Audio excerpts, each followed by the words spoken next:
ఒక కొండ ప్రాంతంలో గొర్రెల కాపరిగా ఒక వ్యక్తి జీవించేవాడు. అతని దగ్గర చాలా గొర్రెలు ఉండేవి.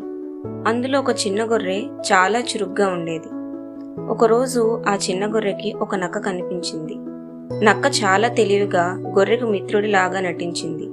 నాకు తోడు కావాలి, మనం కలిసి ప్రయాణిద్దాం అని చెప్పింది. చిన్న గొర్రె నమ్మింది. వాడికి తోడు వచ్చింది. కొంచెం దూరం వెళ్ళాక నక్క అసలు రంగు బయటపడింది. దాని ప్రయోజనం ఒక్కటే, దానిని తినడం. అయితే అప్పటికి గొర్రె అరవడం మొదలుపెట్టింది. గొర్రెల కాపరి పరిగెత్తుకొని వచ్చాడు. నక్క భయపడి పారిపోయింది. ఆ రోజు తర్వాత ఆ గొర్రె ఒక్క మాటే నేర్చుకుంది. అందంగా మాట్లాడే వాళ్ళంతా మన వాళ్ళు కారు, ప్రతి నవ్వు మన కోసం కాదు, ఒక్కోసారి అది మోసం చేసే ముందు చూపు కూడా కావచ్చు అని. ఈరోజు అమ్మమ్మ చెప్పిన నీతి కథ ఇది. రేపటి కథ కోసం ఛానల్ సబ్స్క్రైబ్ చేసుకోండి.